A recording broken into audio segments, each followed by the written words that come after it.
ఎన్నికలు దగ్గర పడుతుండటంతో ఏపీ, తెలంగాణ ఉమ్మడి రాజధానిగా హైదరాబాద్ అంశం మరోసారి తెరపైకి వచ్చింది. ఈ క్రమంలోనే వైసీపీ సీనియర్ నేత వైవి సుబ్బారెడ్డి హైదరాబాద్ను ఏపీ, తెలంగాణ రాష్ట్ర ఉమ్మడి రాజధానిగా కొనసాగించాలని ఆయన డిమాండ్ చేశారు.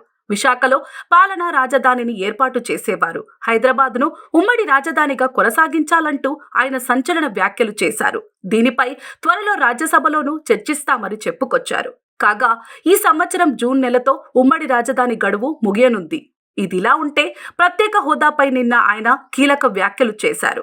ఏపీకి ప్రత్యేక హోదా సాధనకై వైసీపీ పోరాటం కొనసాగుతుందని చెప్పారు. అలాగే విభజన హామీలపై రాజ్యసభలో ఒత్తిడి తెస్తామని చెప్పారు.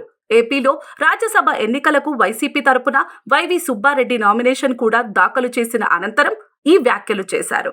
అలాగే ఏపీలో ప్రస్తుతం రాజధాని నిర్మాణం చేపట్టే పరిస్థితి లేదని వైవి సుబ్బారెడ్డి అభిప్రాయపడ్డారు. కేంద్రంలో ప్రభుత్వం బలంగా ఉన్నంత వరకు ప్రత్యేక హోదా కష్టమేనని చెప్పారు. రాష్ట్రంలో సంక్షేమ పథకాలు సక్రమంగా అమలు చేయాలంటే కేంద్రంలో అధికారంలో ఉన్న పార్టీతో సత్సంబంధాలు అవసరమని వైవి సుబ్బారెడ్డి చెప్పుకొచ్చారు. ఈ క్రమంలో వైసీపీ నేత చేసిన వ్యాఖ్యలు సంచలనంగా మారాయి. దీంతో తెలంగాణలో మరోసారి ఏపీ నేతల కన్ను పడిందనే చర్చ మొదలైంది.